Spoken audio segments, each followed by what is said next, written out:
ગુજરાતમાં ગરમી સતત વધી રહી છે। અનેક લોકો અત્યારે કાળઝાળ ગરમીનો ભોગ બન્યા છે। નોંધનીય છે કે અનેક શહેરોમાં તો અત્યારે ઘરની બહાર નીકળવું પણ અધૂરું બની ગયું છે। પણ સુરતની વાત કરવામાં આવે તો સુરતમાં કાળઝાળ ગરમીથી લોકો પરેશાન થઈ ગયા છે। આટલું જ નહીં પરંતુ આગ ઝરતી ગરમીના કારણે કુલ 10 લોકોના મોત પણ નિપજ્યા। આ વર્ષની ગરમી જીવલેણ બની ગઈ છે।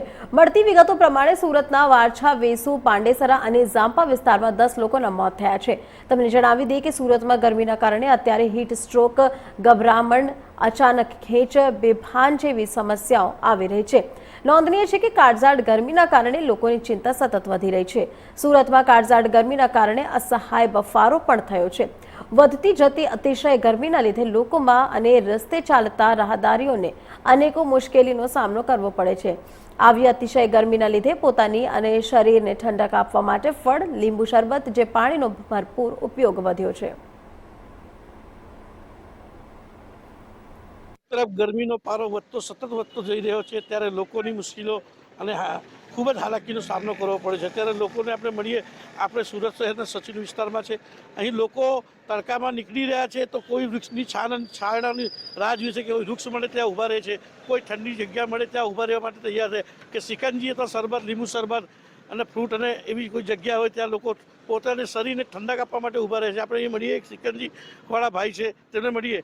જી, શું નામ છે તમારું? शंकर भाई। शंकर भाई, कितना शिकंजी बिकता है अभी? 1000 गिलास। पहले कितना बिकता था? 800 गिलास। अभी गर्मी में कुछ ज़्यादा शिकंजी बिकता है? ज़्यादा।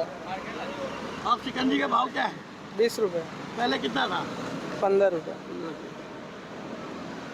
ઘણા લોકો અહીં જ શિકંજી પીતા છે, તેમને મળીએ આપણે કે શું છે। જી, કેવો છે તડકો? તાપમાન બહુ વધારે વધી રહ્યું છે દિવસે દિવસે, ગરમી બહુ વધારે લાગે છે। કેટલી વાર શિકંજી પીવો દિવસમાં? દિવસની 2 વાર પીવું છું, 2 વાર પીવા છે। એક વાર અત્યારે ને એક વાર સાંજે, તોય તાપમાન વધારે લાગે છે।